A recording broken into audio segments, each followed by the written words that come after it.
나는 착한 여자가 난 싫어요, 사실은. 착한 여자 짜증나요, 짜증나. 우리 생태마을에 50, 60이 다 돼갖고 암이 걸려갖고 오는 분들 많아요. 특히 자매들. 근데 이렇게 얘기를 해요. 신부님, 나 평생 집안 위해서 고생하고 희생하고 내가 참고 견디고 살았는데 맨 마지막에 이렇게 암이 걸려갖고 내 인생을 돌아보면 남는 게 아무것도 없다고. 정말로 억울하고 분하다고. 그럼 나한테 막 울고, 난 이런 여자들 짜증나요. 누가 그렇게 살래요? 희생한다고? 그게 훌륭한 게 아니에요. 참는다고? 그게 훌륭한 게 아니에요. 집에서 누가 행복해야 되냐면 아내가 행복해야 돼. 그러니까 그 돈이면, 이 돈이면 차라리 뭐 한다? 이 돈이면 차라리 애 학원을 한 번 더 보낸다. 이 돈이면 내가 살림살이를 하나 더 한다. 그리고 자기는 파마를 어떻게? 3만 원짜리 철모 뒤집어 쓴 거 딱 하고 있는 1년 내내 풀어지지도 않는 거 그냥 딱 쓰고 있는 거예요. 난 그런 여자가 싫다는 거예요. 제가 평창에서 우리 생태마을에 한 100명 정도 시각장애자들이 와서 강의를 들었어요. 근데 그냥 강의를 너무 재밌게 듣는 거예요.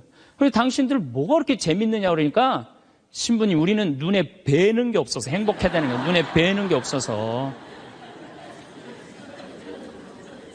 여러분들, 우리는요, 그분들은 눈에 뵈는 게 없어서 행복하다고 그러는데 우리는 왜 안 행복하냐면 너무 보는 게 많아서 불행한 거예요.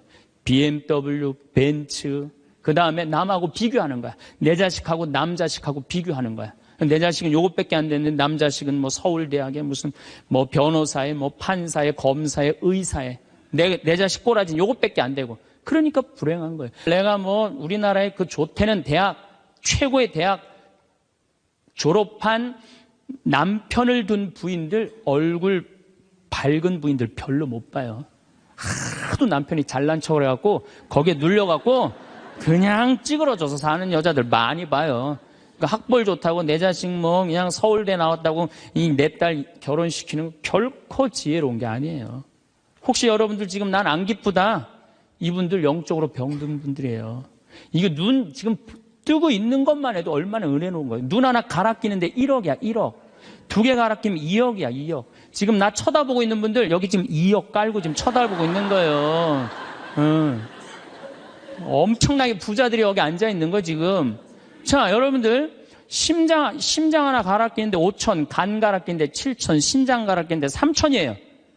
그럼 요거 합치면 3억 5천이에요. 그런데 오늘 아침에 이 중국의 사형수들 장기 매매를 한다고 그러죠? 참 나 깜짝 놀랐어요. 이 간 하나 그 매매하는데 1억 5천이래. 신장 7천만 원. 다 따블이야 보니까. 이 공식적으로 인터넷에 나온 자료보다 훨씬 더 비싸요. 그러니까 여러분들 그걸로 따진다면 여러분들 기본적으로 지금 한 6억 지금 갖고 있는 거예요. 팔 하나 갈아 끼는데 400, 양팔 800, 양다리 1600 이거 합치면은 아니 이렇게 양다리 양팔 다 갖고 있으면서 내가 기쁘지 않다. 지금 기쁘지 않는 분은 욕심이 꽉 차서 기쁘지 않는 거예요. 돈 욕심, 자식 욕심, 명예 욕심.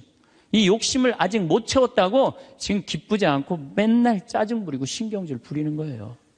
오늘 영상은 끝까지 보셨으면 좋겠습니다. 절대 후회가 없으실 겁니다. 황창현 신부님의 행복 특강 지금 바로 시작하겠습니다. 영상이 마음에 드신다면 구독, 좋아요, 알림 설정 부탁드립니다. 요양원에서 숨죽여오는 74세 할머니의 사연도 함께 들으시면 좋겠습니다. 우리가 이 세상을 살면서 악마의 유혹에만 안 빠지면 세상 참 행복하게 살 수 있어요. 악마는 주로 우리 예수님한테 광야에서 했던 유혹처럼 돈에 대한 유혹, 빵에 대한 유혹, 절을 하면 권세와 영광을 준다는 이 권세와 영광에 대한 유혹, 그 다음에 하나님이 계실까 안 계실까 예루살렘 성전에서 뛰어내려보라는 신앙의 유혹을 우린 늘 받고 살아요. 일생을 살면서. 아마 여기 계신 분들 중 그 유혹에 안 빠질 수 있는 분은 단 한 분도 없어요. 늘 빠져요. 근데 그 유혹을 극복할 수 있는 방법이 데살로니가 전서 5장 16절에 나와 있어요. 항상 기뻐하여라. 끊임없이 기도하여라. 어떤 처지에서든 감사하여라. 여러분들 어때요? 세상 사는 거 기쁘세요? 안 기쁘세요? 기뻐요? 근데 항상 기뻐요? 그게 문제예요. 성서에는 뭐라고 나왔어요? 항상 기쁘라고 그랬어요. 우리가 80평생을 산다고 보면은 일을 하는데 26년을 쓴대요. 일을 하는데 잠을 자는데 한 23년을 쓴대요. 그걸 밥 먹는데 6년을 쓴대요. 그 다음에 사람 기다리는데 6년을 쓴대요. 그리고 텔레비전 보는데 10년을 쓴대요. 근데 너무 기뻐갖고 막 웃으면서 그 기쁨을 만끽하는 거는 22시간 3분밖에 안 된대요. 80평생에. 항상 기쁜 게 아니야, 항상 기쁜 게. 근데 성서에는 항상 기쁘라고 그랬는데 우리는 22시간 3분밖에 안 기쁘단 말이에요. 여러분들 월세 살고 전세 살 때 꿈이 뭐예요? 나는 17평 아파트라도 내 이사 안 다니고 내 집 하나 가졌으면 원도 한도 없겠다. 그래갖고 정말로 열심히 돈을 모아갖고 17평짜리 아파트를 샀어. 방 2개짜리인데 너무 좋은 거야. 이제 이사 안 다녀도 되니까. 그래갖고 쓸고 닦고 그냥 그 방 2개 그냥 빛이 번쩍번쩍 나요. 그렇게 행복하게 사는데 갑자기 친구가 차미슬 아파트 32평짜리 아파트 이사간 친구가 나 이 32평 아파트 샀다고 집들이 한다고 오라고 그래갖고 그 집에 딱 갔는데 이런 우리 집 17평이 그 집 베란다에 들어가게 생긴 거야. 그때부터 기뻐요, 안 기뻐요? 안 기뻐요. 이때부터 목표가 바뀌어요. 17평에서 뭘로 바뀌어요? 32평으로 바뀌어. 그래갖고 그냥 허리띠를 졸라매. 제일 만만한 게 뭐야? 교무금이야. 7만 원 내던 거 그냥 3만 원으로 딱 줄이고 열심히 그냥 한 10년을 모았어. 10년을 모았는데 모아갖고 경남 아파트 32평 샀어. 32평 사갖고 그냥 너무 행복한 거야. 근데 이 32평에는 안방에 샤워실도 있고 화장실도 있는 거예요. 온 세상을 다 얻은 것 같아. 그냥 너무 행복한데 아니 친구가 천당역 분당에 50평짜리 아파트 샀다고 초대를 하네. 거기 와보니까 우리 집 32평이 어디에 들어가게 생긴 거예요? 그 집 거실에 들어가게 생긴 거야. 우리가 이 세상을 살면서요 욕심을 부리다 보면은요 항상 기쁘지 않아요. 세상적인 욕심은요 채워도 끝이 없어요. 그래서 바다는 채워도 사람 욕심은 못 채운다는 거예요. 여기 계신 분들 혹시 난 지금 너무 괴로워, 내가 사는 게 힘들어, 뭐 때문에 힘드느냐면 지금 현실이 힘든 게 아니에요. 여러분들 욕심이 너무 많아서 힘든 거예요. 이유는 다른 거 하나 없어요. 그런데 우리가 목표가 하늘나라인 사람, 나는 이 세상적인 게 날 좀 실망시킨다 하더라도, 이 세상적인 출세를 좀 못했다 하더라도 나의 최종 목표는 하늘나라다. 정말로 아름다운 꽃이 있고 아름다운 사람들이 있고 성모님이 있고 하느님이 있고 예수님이 있고 오늘 채칠야 성녀 같은 그런 정말 아름다운 분들이 있는 그곳에 내가 간다라는 희망을 가진 사람은요 이 세상적인 게 날 좀 실망시킨다 하더라도 항상 기쁘게 살 수 있어요. 그런데 이 세상에 욕심만 부리다가 하느님 믿지도 않고 하늘나라에 대한 희망을 두지 않는 사람은 마지막에 빈털터리로 갈 수 있다는 얘기입니다. 제가 평창에서 우리 생태마을에 한 100명 정도 시각장애자들이 와서 강의를 들었어요. 근데 그냥 강의를 너무 재밌게 듣는 거예요. 그래서 당신들 뭐가 그렇게 재밌느냐 그러니까 신부님 우리는 눈에 뵈는 게 없어서 행복해야 되는 거예요. 눈에 뵈는 게 없어서. 여러분들 우리는요 그분들은 눈에 뵈는 게 없어서 행복하다 그러는데 우리는 왜 안 행복하냐면 너무 보는 게 많아서 불행한 거예요.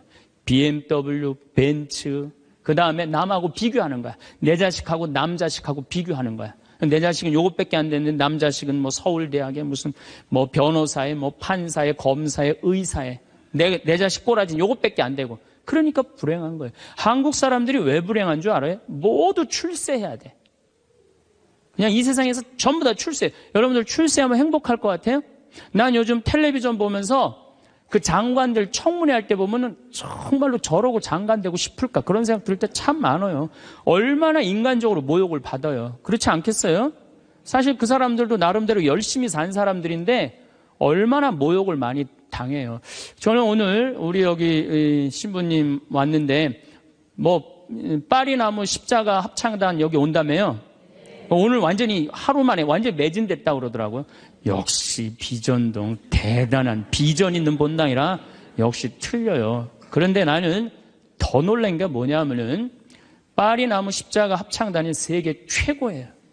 그런데 우리 전 신부님이 여기 평택 데리고 합창단, 꼬마아이들 합창단 해놨다며요. 얘네들 음도 잘 못 맞춘대요. 그런데 그 무대에 얘네들을 세우겠다는 거예요. 일반 사람들은 자존심 상하고 기분 나빠서 안 세울지도 몰라요. 창피하다고. 그런데 그 아이들이 노래하는 것 자체로 오케이라는 거예요. 본당심이 말씀하시기를. 그런 정신이 중요해요. 내가 좋아하는 일 하면 되지. 꼭 출세해야 돼? 그렇지 않겠어요? 여러분들 여기 안 행복하세요? 여기 장관들 있어요? 국회의원들 있어요? 없잖아요. 그럼 우리 다 불행해야 돼요? 아니죠. 내가 오늘 얼마나 즐겁게 일을 하느냐. 그거 하나라도 우리는 얼마든지 행복할 수 있어요. 학벌, 서울대학 카이스트, 이번에 3월 달에 카이스트 아이들 4명 자살한 거 여러분들 아시죠? 얼마나 똑똑한 아이들이에요. 여러분들 공부 잘하면 좋을 것 같아요? 공부 잘하는 애들끼리 또 스트레스가 많아요. 서울대학도 다 1등 하는 거 아니에요. 거기 한 과에 40명이면 거기서 또 꼴등이 또 있어요. 거기서 또 꼴등이 있어요. 걔네들은 또 자괴감을 느낀다는 얘기예요. 그래서 학벌, 내가 우리나라의 그 좋대는 대학, 최고의 대학 졸업한 남편을 둔 부인들, 얼굴 밝은 부인들 별로 못 봐요. 하도 남편이 잘난 척을 해갖고 거기에 눌려갖고 그냥 찌그러져서 사는 여자들 많이 봐요. 그러니까 학벌 좋다고 내 자식 그냥 서울대 나왔다고 내 딸 결혼시키는 거 결코 지혜로운 게 아니에요. 그래서 우린 너무 출세, 학벌, 돈, 이 돈도 제가 보기에는 돈이 우리가 행복을 결정해 주는 것 같지는 않아요. 저는 요즘 이 입시철만 되면은 교수들이 돈 받고 그냥 부정 입학시키고 감옥에 들어가고 그 박사까지 돼서 교수까지 돼서 그 돈 몇 푼 받아먹고 감옥에 가요. 그 요즘 부산 저축은행 줄줄이 다 들어가는 거 보세요. 돈이 많으면요 더 많은 유혹에 빠지는 거예요. 제일 행복한 사람이 어떤 사람인지 아세요? 1 더하기 1은 일하고 내가 벌은 만큼만 쓰는 사람이 제일 행복해요. 근데 또 어떤 사람이 불행한 줄 아세요? 자기가 번 걸 쓰지도 못하고 죽는 사람들 많아요. 보면 9개 번 사람은요 10개 채우려고 1개 더 모으려고요 9개 손도 못 대고 죽는 사람들 많아요. 99개 가진 사람은 100개 채우려고 99개 쓰지도 못하고 죽는 사람들 많아요. 돈은요 제가 지난번에도 강의를 했듯이 내가 쓴 것만 내 돈이에요. 내가 쓴 것만. 살아오면서 여러분 이제까지 살아오면서 여행 다니고 맛있는 거 먹으러 다니고 성당 봉헌하고 여기 이 땅 사는데 위대한 일 하신 분들 땅값 내고 이것만 내 돈이에요. 내가 여기 비전동에서 제일 열받을 때가 언제였느냐면은 IMF 때 여기 내가 있을 때 터졌거든요. 근데 우리 교우들 20억 30억 날라간 교우들 많아요. 여기 안에. 근데 술이 취해갖고 나한테 와갖고 뭐라는 줄 알아요? 신부님 이렇게 망할 줄 알았으면은 하루아침에 날릴 줄 알았으면 성당에 봉헌이라도 많이 할 걸. 내가 이 성당에서 내가 그 경험을 했다니까. 제일 열받는 거야. 다 잃어버리고 후회하지 말고 언제 해요? 있을 때 하세요. 있을 때. 그러니까 여기 지금 땅 산 거 열심히 봉헌하세요. 돈이 나를 행복하게 하는 건 아니에요. 또 우리나라 사람들은 외모를 너무 따져. 외모를. 이 4가지가 우리나라 사람들이 기쁘지 않는 이유 중에 하나래요. 그래갖고 그냥 텔레비전 보면 그냥 저는 요즘 나이를 먹어서 그런 게 아니라 연예인을 구분을 못 하겠어요. 다 그놈이 그놈 같고 그 여자가 그 여자 같아요. 다 똑같이 생겼어. 어떻게. 그런데 얼굴 잘생긴 남자들 여러분들 같이 살아보는 여기 자매님들 어때요? 속 끓어요 안 끓어요? 끓어요. 얼굴 남자 얼굴은요 그저 둥글둥글하니 투실투실하니 그냥 후덕한 그런 얼굴이 제일 좋은 거예요. 잘생겨봤자요 바람이나 피고 골치 아파요. 또 여자 얼굴 이쁘면은 그거 피곤해요. 이 남자 저 남자 찝쩍찝쩍 거려서. 얼굴은 그저 나같이 씹다 뱉은 수제비같이 생긴 게 제일 좋은 거야. 제일 좋은 거예요. 우리가 이 출세, 학벌, 돈, 외모만 매달리지 않고 나 생긴 대로만 사는 사람은요, 너무 즐겁게 살아요. 우리나라 직업 행복 지수 1등이 사진작가예요. 사진작가. 사진 찍는 사람들이 제일 행복하대요.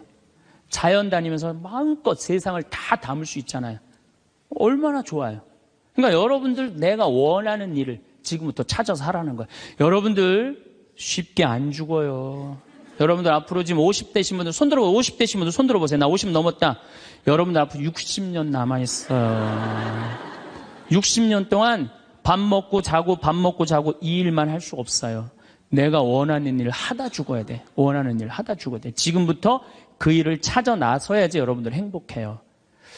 그 시각장애우들이 심히 우리 눈에 뵈는 게 없어서 행복하다 그러더니 그분들이 우리 생태마을 앞마당에 보면 강이 내려다 보여요. 강이 내려다 보이는데 내 형제가 이 시각장애자인데 눈에 열이 너무 많았고 눈을 차라리 빼버리는 장애우들이 많아요. 그래서 아예 빼는 교우들도 있어요. 근데 눈을 정말로 다 뺀 형제 넷이서 그 강을 이렇게 내려다 보면서 내려다 보는 건지 안 내려다 보는 건지 잘 몰라도 얘기를 하는 걸 내가 들었어. 야, 베드로야, 내가 우리나라 참 많이 다녀봤는데 이렇게 경치 좋은 데는 처음이라는 거예요.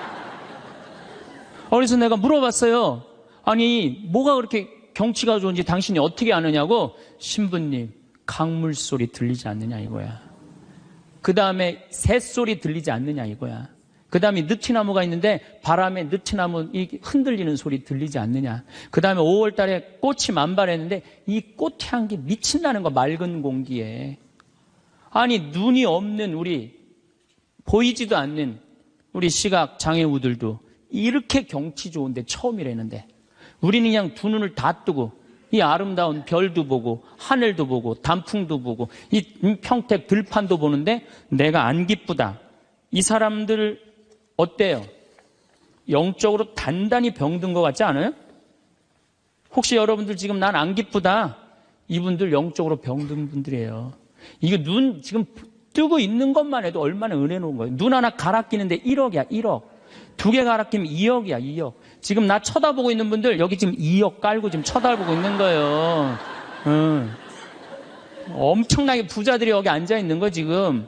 자, 여러분들 심장 하나 갈아 끼는데 5천, 간 갈아 끼는데 7천, 신장 갈아 끼는데 3천이에요. 그럼 요거 합치면 3억 5천이에요.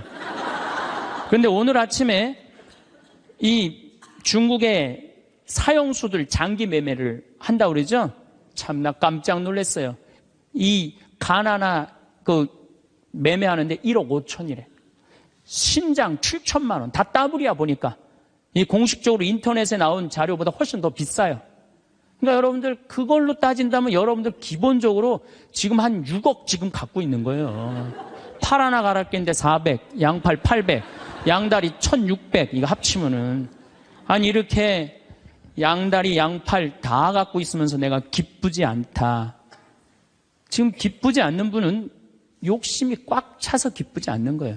돈 욕심, 자식 욕심, 명예 욕심. 이 욕심을 아직 못 채웠다고 지금 기쁘지 않고 맨날 짜증 부리고 신경질 부리는 거예요. 지금 이렇게 건강한 몸으로 지금 집에서 여기 성당까지 걸어오셨다. 여러분들은 무조건 행복해야 되고 기뻐야 돼요. 여기 여기 자해원에 한번 가보세요. 여기 뇌수정에 걸린 아이들 뇌가 얼마나 큰지 몸보다 머리가 더 커요. 얘네들은 평생 일어나질 못해요. 그러니까 점점 머리가 커지다가 20살도 못 넘기고 죽어요. 평생 한번 일어나 보지도 못하는 거예요.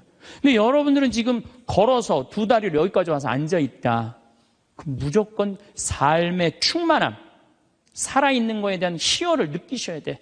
난 정말로 건강하게 살아서 내가 움직이고 있구나. 근데 난 지금 얼굴에 그냥 기쁨이 하나도 없어.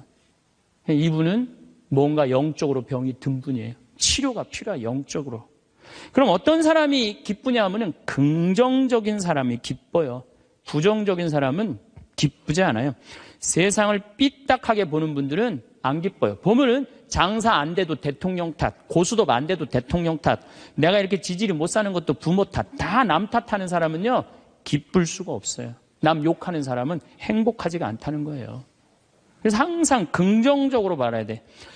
경제학자 파레토라는 사람이 있는데 이 사람이 개미들 있죠, 개미들. 개미들이 참 부지런한 곤충이잖아요. 그래갖고 개미를 관찰을 해봤어요. 그랬더니 개미들이 100마리가 왔다 갔다 하는데 놀랍게도 먹을 걸 물고 왔다 갔다 하는 거는 20마리밖에 안 된대요. 나머지 80마리는 그냥 왔다 갔다 하는데 그냥 아무것도 안 하고 그래갖고 너무 신기해갖고 요 20마리를 또 모아갖고 또 100마리를 만들어 놓으니까 처음에는 다 물고 왔다 갔다 하더니 조금 지나더니 20마리만 먹을 걸 물고 왔다 갔다 하고 나머지 80마리는 그냥 왔다 갔다 하는데 어느 공동체나 열심히 일하는 사람은 20%예요. 나머지 80%는 그냥 왔다 갔다 하는 거예요. 성당도 똑같아요. 성당도 보면은 성당 와서 미사해설하고 나 오늘 저녁 너무너무 맛있게 먹었는데 저녁 준비하고 뭐 성당에서 봉사하는 사람은 20%고 나머지 80%는 그냥 왔다 갔다 하는 거야. 가방 들고. 근데 본당 신부가 그 20%에 초점을 맞추느냐 80%에 초점을 맞추느냐에 따라서 본당 분위기는 하늘과 땅 차이예요. 80% 그냥 왔다 갔다 하는 사람 맨날 욕해. 당신들 그래갖고 천당 가겠느냐. 당신들 그렇게 살아서 예수님한테 상 받겠느냐. 맨날 욕먹어. 그러면 20% 열심한 20%가 무슨 생각을 하냐면 나는 뭐야? 난 정말 집안일도 다 뒤로 하고 하느님 일 이렇게 열심히 하는데 칭찬 한 번도 받은 적이 없어. 그럼 그 사람들 기운 빠져요. 성당 분위기 쫙 떨어지는 거예요. 그런데 그 20% 당신들 때문에 우리 성당 움직인다. 당신들은 하느님이 보내준 천사다. 정말로 고맙다. 이러면 20%가 으쌰으쌰 해갖고 신나게 움직이면은 나머지 80%도 얼떨결에 따라오는 거예요. 이게 바로 성당 분위기예요. 긍정적인 면을 강조하느냐 부정적인 면을 강조하느냐 엄청난 차이가 나요. 여러분들 남편들 100% 마음에 들어서 데리고 살아요? 한 20%만 마음에 들어도 데리고 사는 거예요. 술은 안 먹지 않느냐, 때리지는 않지 않느냐, 월급은 제때제때 갖다 주지 않느냐. 만약에 마음에 안 드는 80%만 맨날 말하면요, 그 부부는 못 살아요. 긍정적인 걸 보는 거 중요한 거예요. 내가 여기 비전동에 5년 있다가 경기도 광주 능평성당이라는 데를 갔어요. 저 개인적으로는 이 비전동이 사실은 우리 수원교구에서도 최고의 본당이라고 자부를 해요. 교우들도 정말로 착하고 말 잘 듣고. 근데 딱 갔더니 여기는 우리 박건순 신부님이 딱 저조소 했는데 거기 가보니까 아무것도 없어. 그냥 성당은 천막에다가 옆은 콘테이너에다가 바닥은 맨 흙이야. 거기 그냥 바닥에 흙에서 막 원추리 붓꽃이 막 피는 거야. 제대 꽃꽂이가 필요 없어. 알아서 펴주니까. 갔는데 분당 요한성당에서 500명을 주고 경기도 광주에서 100명을 주고 경기도 죽전성당에서 150명을 줬어요. 750명이야. 딱 갔는데 안 그래도 성당도 허접한데 아니 그 죽전에 사는 그 교우들이 우리 쪽으로 주교님이 발령을 냈단 말이에요. 이제 능평성당으로 가라고. 근데 거기서 전화가 왔어요. 교우들이. 신부님, 우리가 이제까지 죽전성당 짓느냐고 그렇게 애를 썼는데 또 신설성당으로 우리 집으로 가라고 그러더니 이 말이 됩니까? 자기네들끼리 회의를 했는데 안 오기로 결정을 했대요. 자, 제가 그 안 온다는 150명하고 싸웠을 것 같아요? 안 싸웠을 것 같아요? 안 싸웠어요. 왜? 그분들 와봤자 더 골치 아파요. 더 골치 아파요. 그래서 오지 말으라고 그랬어요. 근데 나한테 600명이야. 근데 우리 이 능평성당은 이 버스를 타고 이 능평 교우들이 분당으로 나가면은요, 버스 한 번이면 가요. 근데 우리 성당으로 오려면 2번을 갈아타야 돼. 그러니까 교우들이 다 분당으로 나가는 거예요. 미사 참여 이제 딱 150명이 오는 거, 150명이 주일날. 내가 여기 떠날 때 주일날 여기 1700명이 왔거든요.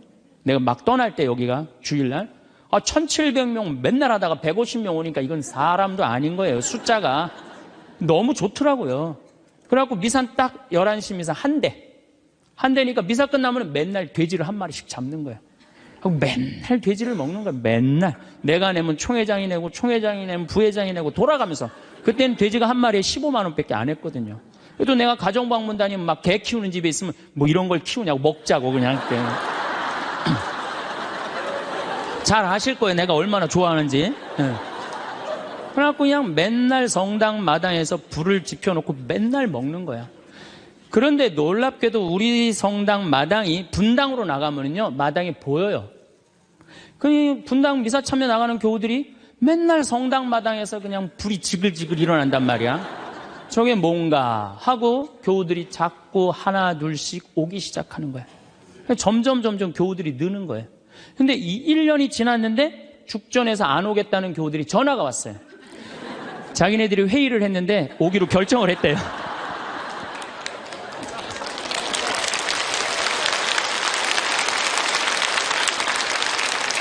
그래서 제가 오지 말라고 그랬겠어요? 오라고 그랬겠어요?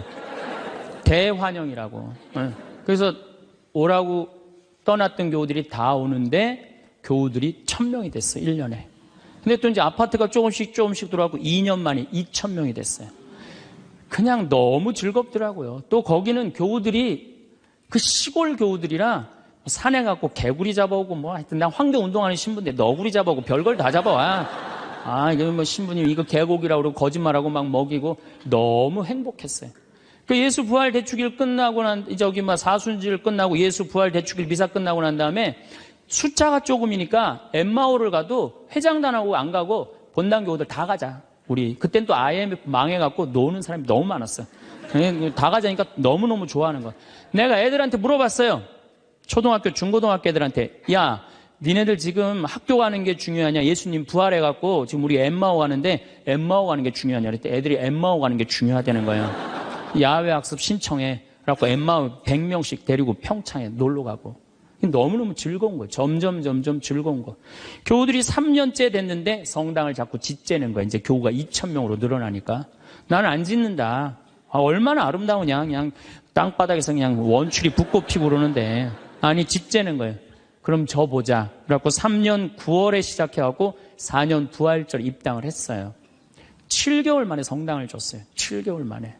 우리 교우들이 봉헌식 하는 날, 또 봉헌식 하는 날도 내가 초등학교 애들한테 물어봤어요.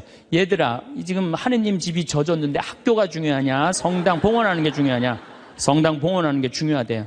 그래서 니네들 오후 2시에 봉헌시니까 오전에 학교 갔다가 조퇴 다 하고 와라. 애들이 조퇴하고 100명이 왔어, 100명이. 수요일 날 봉헌식을 했는데. 그냥 교우들이 그래, 우리가 언제 이렇게 성당을 줘서 봉헌을 했느냐고. 나는 사목 목표가 고객 만족이 아니라 고객 기절이에요. 교우들이 기절할 때까지 나는 한다. 그래서 여러분들 여기 어른들 바닷가 갔던 거 생각나요? 700명? 가서 그냥 3박 4일 동안 기절하면서 놀았잖아요.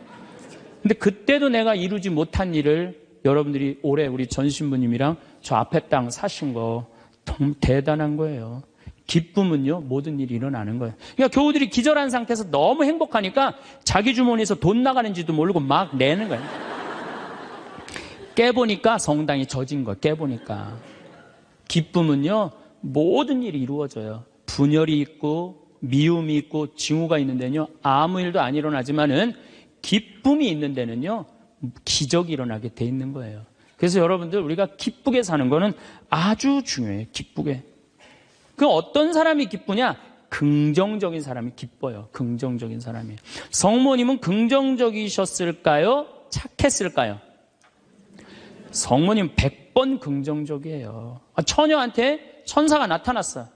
마리아, 너 아이를 가질 것이다. 저는 처녀인데요. 아마 착한 여자였다면 이렇게 얘기했을 거예요. 아니, 난 너무 지금 요셉이랑 약혼한 상태라 나는 요셉한테 미안해서 애 갖고 난 절대 결혼 못한다. 난 순수하고 깨끗하게 요셉한테 시집 가고 싶다. 그리고 우리 어머니 아버지 쓰러진다. 아니, 그리고 왜 처녀한테 와서 그러느냐. 애 한 둘 셋 논데 가서 얘기해봐라. 분명히 그랬을 거예요. 근데 성모님은 굉장히 긍정적이셨어요.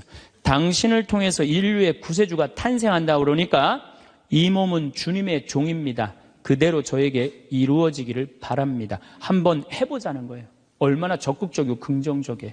이렇게 적극적이고 긍정적이셨기 때문에 인류 구세주의 어머니가 된 거예요. 그래서 나는 긍정적인 여자가 좋지 난 착한 여자는 좋아하지 않아요.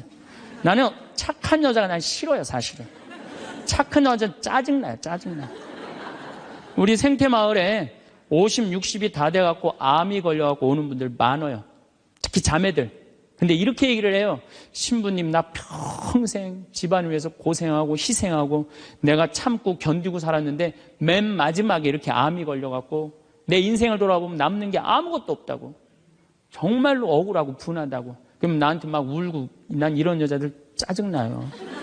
누가 그렇게 살래요? 집에서는 엄마가 행복해야 돼. 집에서는 엄마가 행복해야 돼요. 무슨 얘기냐면은, 나 지금 남편이 맨날 바람 펴. 남편이 맨날 빚졌어. 시어머니 모시는 거 너무너무 지겨워. 그래갖고 맨날 머리 하얀 거 탁 띄고 그냥 맨날 누워있어. 그래갖고 애가 그냥 학교 끝나고 엄마 나 학교 다녀왔어. 그냥 저 집 식구만 보면 신경질이 나는데 애까지 학교 다녀왔고 그래서 나보고 어쩌라고. 이러는 엄마는요, 애들이요 집을 겉돌기 시작해요. 겉돌기 시작해. 엄마가 행복하지 않는 집 애들은요 집 밖을 나가 떠돌아다니게 돼 있는 거예요. 맨날 지겨워 죽겠다. 입만 열면은 죽었으면 좋겠다.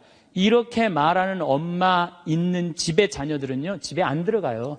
집에 들어가면 맨날 엄마가 입에서 나오는 소리가 죽었으면 좋겠다, 지겨워 죽겠다, 내 팔자야 이러면은요 애들은 겉돌기 시작하는 거예요. 그러면 겉돌아갖고 나가갖고 떠돌아다녀서 3년을 떠돌아다니면요 진짜 골치 아픈 애가 돼서 돌아와요.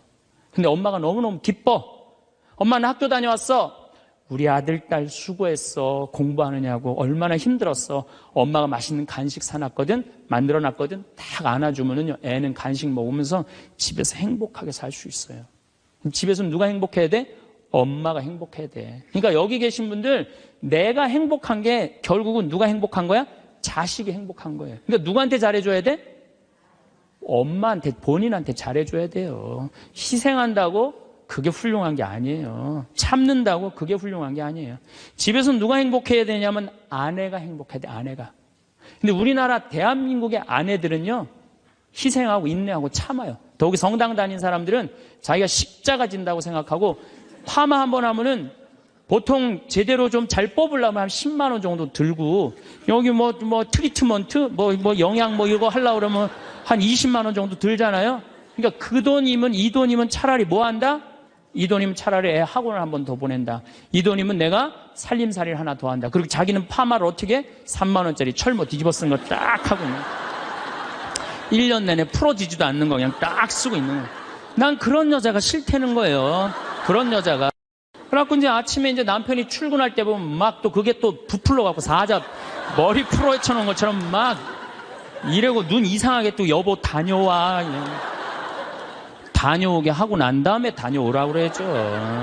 허벅지 트어진 치마도 좀 입고 가슴 파인 것도 입고 향수도 딱 뿌리고 머리도 딱 한쪽으로 딱 묶고 예쁘게 하고 여보 다녀와. 그래야지 남편이 야, 나 이쁜 마누라 이거 위해서 내 다녀와야 돼 이런 생각이 들지.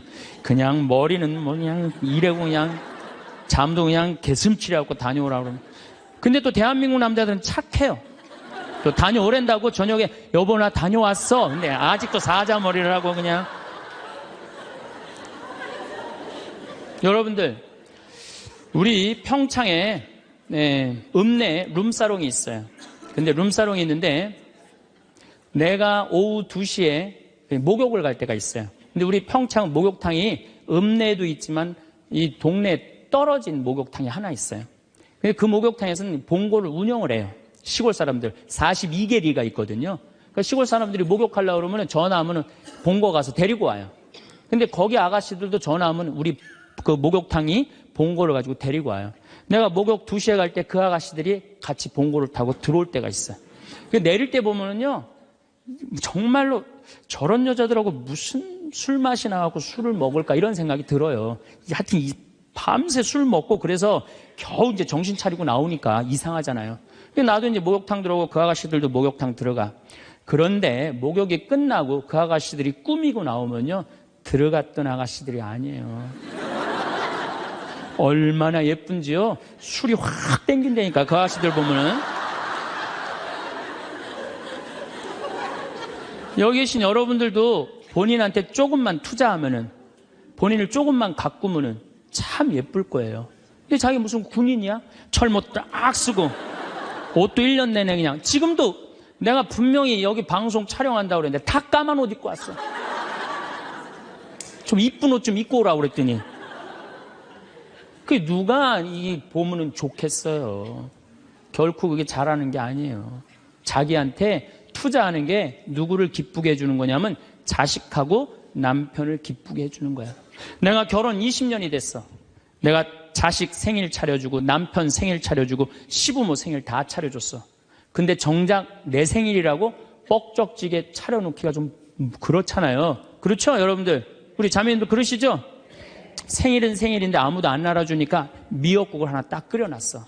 근데 역시나 남편이 웬 미역국을 훌딱 먹고 나가버렸어. 그럼 그때부터 울기 시작하는 거예요. 응? 20년 동안 내 생일 한번 기억을 못 해주고 저렇게 무심할 수가 있느냐고. 혹시 저녁에 내 생일 기억해 줄까? 저녁에 그날따라 술이 떡이 돼갖고 들어왔어.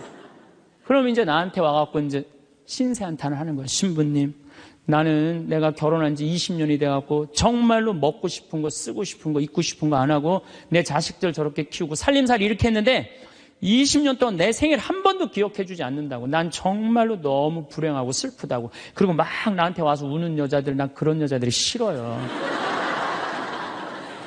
자, 내가 생일이야. 내 남편이 기억을 못하는 것 같아. 그럼 오후에요, 남편 직장 근처에 나가세요. 나가고 전화하세요. 여보, 내가 결혼한 지 20년째 생일이고 내가 지금 50번째 내 생일이야. 내가 오늘 생일이 너무 기뻐, 즐거워. 나 너무 행복해 사는 게. 그래서 오늘 생일을 맞이해서 내가 한턱 쏠 테니까 나와. 내가 내면 되지. 그걸 그냥 기억해 줄래나 안 해줄래나 역시 올해도 안 해주는구나. 그리고 울고 그냥 청승을 떨어요. 난 그런 여자가 싫다니까요. 내가 내면 될 거 아니에요. 그렇죠? 내가 멋있게 내면 될 거 아니에요. 무슨 돈으로 애 휴학시키고 학교 무슨 학교야. 엄마 생일도 모르는 놈 대학 보내서 뭐해요. 그렇지 않겠어요? 결혼 25주년이 됐어. 10주년도 까먹더니 20주년도 까먹더니 25주년은 기억해 줄래나. 한 달 전부터 계속 기다리는 거. 혹시 결혼기념일 뭘 해줄까. 근데 역시 그날도 그냥 넘어갔어. 나한테 와갖고 신부님, 난 결혼 25주년 동안 한 번도 기념일을 선물을 받아본 적이 없다고. 그럼 막 눈물 흘리는 그런 여자들이 난 싫어요. 결혼 25주년인데 남편이 기억을 못하는 것 같다. 그럼 어떻게 하시면 돼요? 여보, 내 결혼 25주년인데 이번에 제주도가 7대 경관으로 뽑혔대. 내가 예약해놨거든. 일주일 동안. 다다음 주 휴가 내. 같이 갔다 오자. 내가 내면 되지. 내가 내면 되지 않겠어요? 근데 자기를 위해서 투자하는 걸 나쁘다고 생각해요. 그리고 20년 동안 인상을 쓰고 사는 거예요. 그리고 그 집을 전부 어둡게 만드는 거예요. 집에서 누가 행복해야 돼? 아내가 행복해야 돼. 아내가 행복해야 돼요. 집에서 누가 행복해야 되냐면은 며느리가 행복해야 돼. 며느리가 스트레스를 받고 남편한테 스트레스를 받고 자식한테 스트레스를 받으면요, 시부모는요 더 미치는 거예요. 뭐가 기쁘다고 시어머니를 모시겠어요. 그러니까 여기 있는 우리 형제님들, 내가 남은 인생 이게 참 안 죽는 게 문제예요. 옛날에는요, 평균 연령 46세 때는요, 조금 못 살아도, 남편이 속색여도, 시부모가 힘들게 해도 다 참고 살았어요. 왜 참고 살았는지 아세요? 몇 년만 참으면 죽을 거니까. 몇 년만 참으면 죽을 거니까 다 참고 살았어요. 요즘은 참고 살아도 50부터 110살까지 60년을 어떻게 참고 살아요. 뭔가 긍정적인 문제를 해결을 하고 행복하게 살아가야죠. 그러니까 집에서는 누가 행복해야 되냐면 며느리가 행복해야 돼. 그러니까 여기 있는 형제님들은 누구 행복만 책임지면 행복하냐면 마누라, 아내, 집사람만 행복하게 해주면요, 여러분들 일생은, 남은 생은 전부 편안해요. 남은 생은. 그래서 집에서는 이제는 21세기는 누가 행복해야 되냐면 여자가 행복해야 돼. 여자가 행복해야지 모두가 행복한 시대가 오는 시대가 됐다는 얘기예요. 성모님도 뭐라고 그랬어요? 내 영혼이 주님을 찬송하며 나를 구하신 하느님 생각에 내 마음 기뻐 뛰노나이다. 성모님이요 그렇게 불행하게 산 게 아니에요. 굉장히 행복하게 사셨어요. 내 마음 기뻐 뛰논다. 그리고 인류의 구세주를 계속 키우셨는데 얼마나 행복하겠어요. 물론 마지막 날 아들 돌아가신 거 너무너무 마음 아팠지만은 금방 살아났잖아. 3일 만에. 그렇지 않아요? 근데 우린 뭐 통보의 어머니, 뭐 고통의 바다 이러는데 내가 보기에는 성모님은요, 굉장히 행복한 분이에요. 내 마음 기뻐 뛰논다 그랬잖아요. 또 성모님이 엘리사벳을 찾아갔을 때 엘리사벳이 뭐라 그래요? 주님의 어머니가 나를 찾아주시다니 이게 어찌된 일입니까? 내 태중에 있는 이 아기도 기뻐서 뛰놀았다 그래. 세례자 요한도 성모님의 어머니가 오니까 이게 얼마나 생동감 있는 찬양이에요. 성서에는 슬픈 것만 있는 게 아니라는 거예요. 기쁨이 너무 많다는 거예요. 결정적으로 우리가 예수님을 십자가상의 예수님만 생각하는데 그렇지 않다는 거예요. 요한복음 13장에 보면 예수님이 제자들의 발을 씻어줘요. 발을 씻어주고 난 다음에 마지막 유언을 해요. 뭐라고 유언을 하냐면은 나는 포도나무요 너희는 가지로다. 너희들이 정말로 내 옆에 붙어 있으면은 많은 열매를 맺을 것이다. 내 곁에 떠나지 말아라. 나하고 하나가 됐으면 좋겠다. 그리고 제자들을 향해서 뭐라 그래요? 아버지, 이 사람들이 하나 되게 해주십시오. 아버지와 내가 하나이듯이 이 사람들도 하나 되게 해주십시오. 그리고 나는 간다. 내가 가야만이 누가 오신다? 성령께서 오신다. 너 성령께서 오시면 너희들은 물어볼 게 아무것도 없다. 그리고 맨 마지막에 이런 말씀을 하세요. 내가 이 말을 너에게 하는 이유는 내 기쁨이 너희 안에 흘러 넘치게 하려는 것이다. 자, 예수님이 제자들의 발을 씻어줬어요. 최후에 만찬을 했어요. 그리고 마지막 유언을 했어요. 유언 맨 끝에 뭐라고 그랬냐면 내가 이 말을 하는 이유는 내 기쁨이 너희 안에 흘러 넘치려는 것이다. 지금은 고통의 시간이 다가오지만은 나중에 마지막 날에 하늘나라의 문이 열리면 너희들은 물어볼 것도 아무것도 없고 그 하늘나라를 얻었다는 기쁨에 너희들 가슴이 터질 것이다. 그러니까 여러분들 내가 구원받았다는 확신이 있는 사람들은요, 이 세상 힘들어도 이 세상이 좀 나를 실망시킨다 하더라도 내가 마지막에 하느님 아버지 집에 간다라는 확신이 있다면은 어떨 것 같아요? 항상 기쁠 수 있어요. 항상 기쁠 수 있어. 근데 여러분들이 지금 어디에 욕심이 꽉 차 있느냐면은 이 세상에 욕심이 꽉 차 있는 거예요. 그렇기 때문에 여러분들이 참 신앙인이 못 되는 거예요. 신앙의 기본은 기쁨이다. 그래서 사도 바오로가 저는 항상 기뻐하여라. 이 말 굉장히 심오한 얘기 같아요. 그러고 난 다음에 끊임없이 기도하여라. 이거 아주 또 중요한 얘기죠. 여러분들 어떠세요? 우리 천주교 교우들 기도 참 열심히 해요. 근데 무슨 기도를 열심히 하느냐면 간구 기도를 너무 열심히 해. 이 미사 지향을 내가 우리 생태마을에 뭐 피성 참 1년 내내 많이 와요. 구역장님, 반장님들, 뭐 노인대학, 레지오, 뭐 별 개인 프레스티움, 별 단체가 다 와요. 정말 열심한 사람들이 우리 생태마을에 오세요. 근데 미사 지향을 보면은요, 기가 막혀요. 전부 뭐냐면은 대학 입시 합격해달라는 거. 그 다음에 딸 결혼시켜달라는 거. 그 다음에 딸 애 생기게 해달라는 거. 임용고시 합격하게 해달라는 거. 그 다음에 전세 나가게 해달라는 거. 월세 나가게 해달라는 거. 지금 분쟁이 걸려있는데 분쟁 잘 되게 해달라는 거. 이런 게 미사 지향이에요. 여러분 진정한 미사 지향은 내 영혼의 구원을 위해서. 오늘 나를 위해서 미사 넣으신 우리 교우가 한 분인데 난 너무너무 고마워요. 나를 위해서 미사를 넣어야 돼요. 근데 우린 너무너무 간구 기도가 많아. 간구 기도를 자꾸 하느님께 드리다 보면은 내가 신앙이라는 건 내가 하느님의 뜻을 실천하려고 신앙생활하는 거예요. 근데 간구 기도를 자꾸 하다 보면은 나중에 보면 하느님이 내 뜻을 실천하고 있어. 하느님이. 그러니까 내가 하느님의 종이 아니라 누가 내 종이 돼 있어? 하느님이 내 종이 돼 있는 경우가 너무 많아. 하느님 내 종이 돼 있는 경우가. 그 신앙이 올바르지 않아요. 여러분들 자녀들이 30살까지 키워놨어. 그랬더니 자녀가 와갖고 어머니 아버지 나 이렇게 30살까지 키워주셔서 너무 감사합니다. 차를 좀 그랜저로 바꿔드릴까요? 핸드폰을 좀 좋은 걸로 큰 걸로 바꿔드릴까요? 텔레비전 LED로 바꿔드릴까요? 집을 천당역 분당으로 옮겨드릴까요? 이런 자식은 토요일날 온다면 기다려져요? 안 기다려져요? 기다려지죠? 근데 올 때마다 엄마 나 이번에 우리 애가 대학 들어가는데 엄마 학비 좀 대줘. 거기 땅 있잖아. 그거 팔아갖고 학비 좀 손자 학비 좀 대줘. 엄마 나 차 좀 바꿔줘. 엄마 나 집 좀 강남으로 가게 좀 돈 좀 줘. 맨날 올 때마다 징징거리면서 달라고 그러는 자식. 엄마 나 토요일 날 집에 갈게. 그러면 무서워요, 안 무서워요? 무섭죠? 하느님도 똑같아요. 이렇게 하면 눈 두 개, 콧구멍 두 개 그냥 다 주셨는데 여러분들이 묵주기도 9일기도 책 딱 펼치고 묵주 딱 붙잡으면요. 하느님이 깜짝 놀라는 거야. 이번 때 뭘 달라고 저게 또 9일기도 시작하나. 그렇게 많이 줬는데 헌금이나 많이 하면서 달라면 내가 이해를 해. 여러분들 1,000원짜리하고 10,000원짜리가 길 가다가 만났대요. 1,000원짜리가 10,000원짜리한테 물어봤대요. 너 요즘 어떻게 지내느냐? 그랬더니 10,000원짜리가 나 요즘 너무 바쁘다고. 한국 시리즈 야구 구경도 가야 되고 연극도 보러 가야 되고 갈비도 먹으러 다녀야 되고 여행도 다녀야 되고 교회도 다녀야 되고 너무 바쁘다고. 이 파리 나무 십자가 공연도 보러 가야 되고 너무 바쁘다고. 그러니까 10,000원짜리가 또 예의상 1,000원짜리한테 물어봤어요. 그러는 너는 어떻게 지내느냐? 그랬더니 1,000원짜리 하는 말이 나는 사는 게 하나도 재미가 없어. 그날이 그날 같고 매일 똑같아.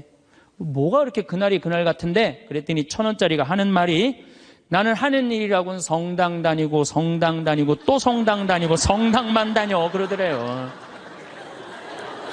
아니 하느님한테 헌금이나 많이 하면서 시키면 내가 이해를 해. 딸랑 1,000원 주면서 뭐 이렇게 부탁하는 게 많아요. 미사 예물도 그래. 내가 보면은 이렇게 10,000원짜리 미사 예물 넣고 막 10명씩 쓰는 사람들 많아요. 그 한 사람당 1,000원이야, 한 1,000원. 내 얘기가 아니야. 내 동창 신부 얘기예요. 내 동창 신부님 얘기예요. 송영호 뻘건이 신부님 얘기예요. 나 좋은 거 배웠어요. 그 신부님한테. 아니, 하느님한테 미사 예물을 내면서 1,000원을 내면서 10,000원을 내면서 10명을 쓰면 어떻게 해. 그러니까 하느님이 1,000원 받고 너무 바빠요. 자꾸 간구 기도를 하다 보면 하느님을 시험하게 돼요. 자꾸 간구 기도를 하다 보면. 하느님은요, 감사 기도, 찬양 기도를 드릴 때요, 여러분들, 하느님께 뜨거운 마음이 생기는 거예요. 내 청춘 다 바쳐 자식 농사 지었는데 자식들은 명절에도 얼굴 한 번 안 내밀더이다. 허망하고 외롭기 짝이 없는데 내 신세 무엇으로 달래줄까? 이런 생각이 들 때가 없으신가요? 부모는 자식을 위해서라면 물불 가리지 않습니다. 자식들을 장성시킨 것도 모자라서 결혼 비용에 사업 자금에 손주까지 돌봅니다. 하지만 자식 잘 키워 호강을 바란 적도 없건만 이 거친 세상 손발 닳도록 살아내며 키웠건만 자식들은 명절에 얼굴 한 번 보기 힘듭니다. 그렇게 자식의 평생을 헌신한 대가는 초라하고 외롭기 그지없는 나의 노년입니다. 여기 치매로 요양원에 입소한 한 할머니도 마찬가지였습니다. 이 할머니는 날이 갈수록 치매와 망상 증상이 심해졌고 결국에는 자녀와 손주들도 까맣게 잊고 말았습니다. 심지어 밥을 떠서 입에 넣는 것조차도 잊어버렸습니다. 요양원 직원들이 식사 수발을 해드려야만 간신히 입안의 음식물을 우물거릴 수 있었습니다. 그러던 어느 날 할머니가 약간 정신이 돌아와서 요양보호사를 보며 말했습니다. 아이고 고맙다 딸아. 내가 나를 이렇게 편하게 지내도록 똥 오줌도 받아주고 씻겨주고 먹여주니 너는 참 예쁜 딸이구나. 그리고는 요양보호사의 손에 선물이라며 사탕을 쥐어주셨습니다. 하지만 한 달 뒤 할머니 임종이 다가왔습니다. 병원에서는 가족들에게 할머니의 임종을 전화로 알렸지만 다들 바쁘다고 핑계대며 아무도 달려오지 않았습니다. 결국 요양원 원장과 요양보호사가 할머니 마지막 가시는 길을 눈물로 배웅했습니다. 이젠 좋은 곳에 가셔서 편히 지내세요. 어르신 수고 많으셨어요. 할머니는 눈물로 환송하는 요양원 원장의 손을 꼭 잡은 채 무언가 말하고 싶은 것을 다 말하지 못하고 그렇게 쓸쓸히 운명하셨습니다. 한편 자식들은 할머니가 임종한 후 한나절이 지나서야 나타났습니다. 어머니의 마지막 모습도 보지 않은 채 사설 구급차에 어머니를 실어 곧장 화장터로 떠나버렸습니다. 요양원에 남겨진 할머니의 옷 몇 벌은 모두 쓰레기 봉지에 담아서 버려달라고 부탁하고 떠났습니다. 요양원 원장은 그렇게 할머니의 유품을 정리하다가 작은 수첩을 발견했습니다. 그 수첩을 펼쳐보니 할머니가 요양원에 입소하기 전 할머니가 비교적 의식이 뚜렷할 때 틈틈이 적어둔 메모가 적혀 있었습니다. 집 한 돈 1억 원은 큰아들이 가져감. 논 판 돈 5,500만 원은 작은 아들이 가져감. 밥 한 돈 3천만 원은 딸 시집 비용으로 줌. 이제 남은 건 영감 묘지와 내 병든 몸뚱아리뿐. 이제는 자식 3남매에게 더 줄 게 없어 미안함. 자식에게 신세지지 말아야 하는데 걱정임. 이것이 할머니께서 돌아가시기 전에 남긴 마지막 글이었습니다. 여러분, 자식한테 재산 물려줄 생각하지 마세요. 여러분들이 만약에 70살에 다 살았다고 생각하고 자식들한테 재산을 물려주는 순간, 여러분들은 자식도 잃어버리고 재산도 잃어버리고 인생도 잃어버리는 것입니다. 70살에 자식들한테 재산 주면 자식이 계속 찾아오고 용돈 주고 하지 않습니다. 찾아올까요? 안 찾아올까요? 용돈도 안 주고 바쁘다는 핑계로 찾아오지도 않는 경우가 참 많습니다. 그래서 10월 2일 날 노인의 날에 무슨 법이 발효가 됐냐면 불효자 방지법이 발의가 됐습니다. 불효자 방지법을 들어보셨나요? 불효자 방지법이 뭐냐면 내가 재산 주고 다 줬는데 집도 줬는데 자식이 용돈도 안 주고 찾아오지도 않으면 내가 준 재산, 내가 준 집을 다시 찾아올 수 있는 법입니다. 너 나한테 용돈도 안 주고 나 책임도 안 지니까 원래 내 재산이니까 내가 다시 갖고 올게 하는 겁니다. 그런데 70살이 넘어서 법원에 다시 준 재산 찾아오겠다고 법원에 소송을 걸 수 있는 할머니들이 몇 명이나 될까요? 그냥 참고 사는 겁니다. 속은 새까맣게 타들어가는데 참고 사는 것입니다. 그래서 가만히 보니까 만만한 게 신부님입니다. 왜냐하면 황창현 신부님한테 찾아가면 저 신부님은 나를 받아줄 것 같은 생각이 드는 것입니다. 그래서 실제로 황창현 신부님한테 70살 넘은 분들이 전화해서 사정을 다 얘기한다고 합니다. 제가 자식들한테 재산 주고 탈탈 털어 모든 것을 다 줬는데 자식들이 박사해 사업하고 잘 사는데 나 찾아오지도 않는다고 말입니다. 그러면서 나 너무 멀쩡하다고, 난 아직도 건강하다고, 설거지도 할 수 있고 빨래도 할 수 있고 다 할 수 있다는 겁니다. 그렇게 신부님하고 같이 살고 싶다는 그런 분들이 많습니다. 지금부터 신부님이 하셨던 말씀을 들려드리겠습니다. 요즘 나하고 살자는 여자가 너무 많습니다. 1년에 500명도 더 되는 것 같습니다. 그래서 제가 그 편지들을 지금은 다 모아놓습니다. 왜 모아놓느냐 하면 그 내용이 기가 막힙니다. 내용이 신부님 제가 자식을 어떻게 키워서 어떻게 성공시키고 어떻게 재산을 물려줬는데 나한테 이럴 수가 있느냐고 그렇게 구구절절 편지 쓰는 분이 많습니다.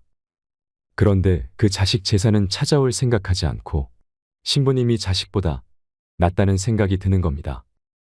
나하고 살자고 그렇게 얘기를 하십니다. 하루는 제가 전화를 받았는데 85살 된 할머니였습니다. 85살 됐는데 70살의 아들이 그러더래요. 어머니, 나 이제 어머니 어차피 모셔야 되고 어머니도 이제 나하고 같이 살아야 되지 않느냐. 그러니까 나한테 5천만 원 있고 어머니 3억 있는데 그 돈 나한테 주면 내가 아파트 분양 받아서 어머니 모시고 살겠다고. 자기는 5천만 원 투자하고 엄마는 3억 투자하고 자기가 모시고 살겠다고 자기가 들어가서 사는 건데 말은 자기가 모시고 산다고 말하더랍니다. 근데 이 할머니가 이런 생각이 들었답니다. 내가 살면 얼마나 사나. 아들이 아파트 얻겠다는데. 그래서 그 3억을 주고 들어가서 살기 시작했대요. 여러분들, 나이를 먹어서 자식이 내 집에 들어와서 사는 거랑 내가 자식 집에 들어가서 사는 건 하늘과 땅 차이입니다. 만약에 자식이 들어와서 사는데 마음에 안 들잖아요. 나가라고 그러면 됩니다. 근데 만약에 내가 자식하고 같이 살겠다고 합쳤는데 자식이 너무 마음에 안 들어. 며느리가 너무 마음에 안 들어. 그리고 대개 80된 분들은 며느리가 몇 살쯤 되냐면 60살쯤 됩니다.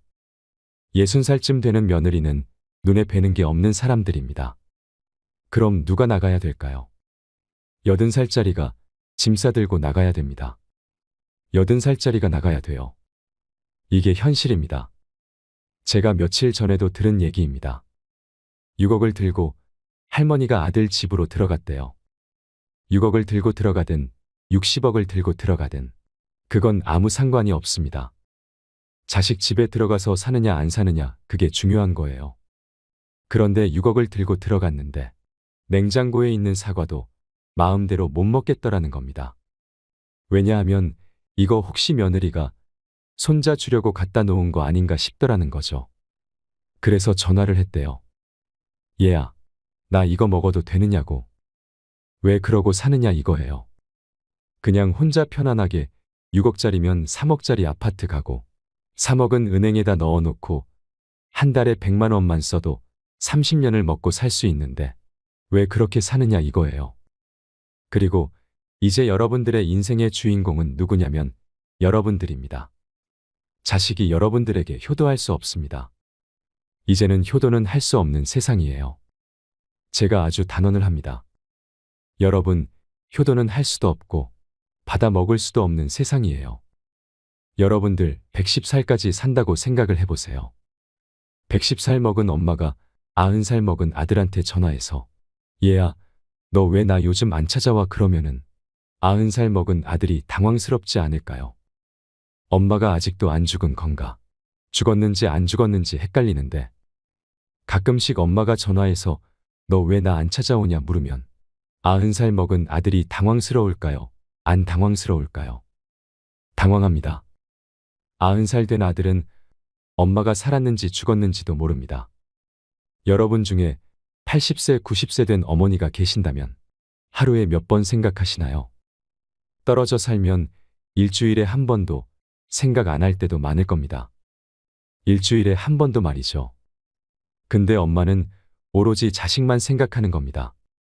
왜냐면 자기 인생을 살 줄 몰라서 그러는 것입니다. 자기 인생을 사는 사람은 자식이 있든 없든 자식이 찾아오든 안 찾아오든 아무 상관없이 자기 인생을 살아갑니다. 근데 자기의 삶이 없는 사람은 오로지 자식만 쳐다보고 110살 때도 90살 먹은 아들한테 너 왜 나 안 찾아와? 나 너밖에 없는데 그러면 아들이 엄마가 지금 죽었다가 살아난 건지 살았다가 죽은 건지 아들이 헷갈립니다. 이제는 효도는 없는 시대입니다. 다시 이야기로 돌아와서 85살 된 분이 이러저러해서 70살 때 들어와서 아들하고 살기 시작했다고 합니다. 그런데 75세가 돼도 안 죽고 80이 돼도 안 죽더랍니다. 나이를 먹으면 먹을수록 돈이 더 필요합니다. 그래서 83살에 아들한테 500만 원만 달라고 했대요. 왜냐면 3억을 줬으니까 500만 원을 달라고 할 자격이 있는 거죠. 근데 그때부터 아들이 2년 동안 말을 안 하더래요. 저는 아들 편입니다. 생각을 해보세요. 여러분들, 이 아들은 엄마하고만 사는 게 아닙니다. 60살 된 며느리하고 사는 거예요. 며느리가 맨날 뭐라고 그럴 것 같나요? 나 시어머니하고 사는 거 지겨워. 당신이 택해, 엄마야 나야. 그래도 모시고 살아야지 어떡해. 어머니 보고 어딜 나가라고 그러냐고. 아들이 맨날 이렇게 달래고 달래는 와중에 그런 상황도 모르고 500만 원 내놓으라니까. 이 아들이 엄마 쳐다보기가 싫은 겁니다. 2년 동안 아들이 말을 안 하더래요. 2년 동안 한 집에 사는데 아들이 2년 동안 나를 사람 취급도 안 하고 말도 안 하면 그 집에서 살고 싶을까요? 살고 싶지 않죠. 그러니까 나이를 먹으면 또 어떤 문제가 있냐면 안 보이죠? 안 들리죠? 기억은 까무락까무락 그러죠. 여기 아프죠? 저기 아프죠? 그러면 그 입에서 나 행복하다, 나 기쁘다 이런 말이 안 나옵니다. 아이고 지겨워, 아이고 사는 거 힘들어 죽겠어. 차라리 죽는 게 나아 맨날 이 말만 합니다. 좋은 소리도 여러 번 들으면 짜증나는데 지겹다, 죽겠다, 섭섭하다는 소리 10년 이상 들으면요. 정말로 아들이 죽고 싶을 만큼 힘들 겁니다. 그러니 2년 동안 말을 안 하는 걸 거예요. 이 할머니도 그 집에서 사는 게 너무 자존심이 상하는 겁니다. 그러니까 나한테 전화해서 신부님 생태마을에 있는 방 하나를 달래는 겁니다. 와서 살겠다고 말이죠. 나 아직도 건강하다 이거예요. 85살이 그것도 알몸으로 와서 나하고 산다는 겁니다. 아니, 내가 24살이 와서 산다 그래도 살까 말까 고민을 지금 해야 될 판국인데 85세 할머니가 아들한테 3억 다 주고 나한테 와서 알몸으로 살겠다고 하더라고요. 할머니, 우리 생태마을은 피정집입니다. 할머니께 드릴 방이 없습니다. 라고 하니 내가 거기 방 많은 거 아는데 왜 그러시나요? 그 많은 방이 안 비느냐 하더군요. 무작정 내놓으라는 겁니다. 할머니 죄송하다고 우리는 피정집이라 드릴 방이 없어 죄송해요. 그러니까. 아니 방송 보면 우리 노인들 마음을 가장 잘 아는 분이 신부님인데 막상 통화해 보니까 보는 거하고 다르다 하면서 성을 내시더군요. 방송 보는 거하고 다르다고 말이죠. 그래서 이 할머니가 마지막 전화기를 내려놓으면서 뭐라고 그러냐면 전화 막상 해보니까 신부님이나 내 아들이나 다를 바 하나도 없다고 똑같다고 말하시면서 전화를 끊었습니다. 이 할머니는 정말로 어디다 마음 둘 데가 단 한 군데도 없습니다. 만약에 이 할머니가 3억을 그대로 가지고 있었다면 그 서름을 안 받았을 겁니다. 그 서름 안 받고 그냥 자기 인생 사는 겁니다. 아들은 아들 인생 사는 거고 그럼 서로 섭섭할 것도 없고 원수될 것도 없습니다. 그런데 뭐가 원수가 되는 줄 아시나요? 줄 거 다 주고 원수가 됩니다. 그러니까 자식한테 돈을 주는 게 아닙니다. 주지 마세요. 뭐하러 주세요? 황창현 신부님께서 들려주신 이야기를 들으니 어떠신가요?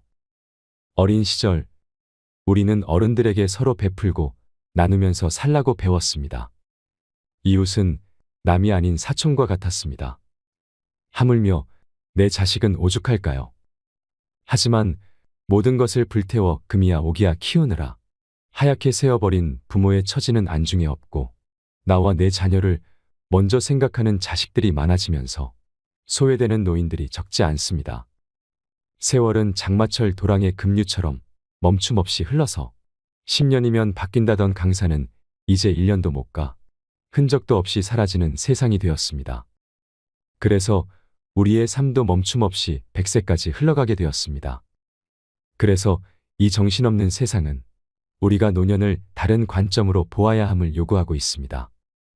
내 자식 하나 잘 된다면 집안 기둥뿌리까지 뽑아주고 싶은 것이 부모의 마음 이치이지만 그렇다고 내가 사는 집까지 자식에게 꼭 물려주어야 되겠습니까?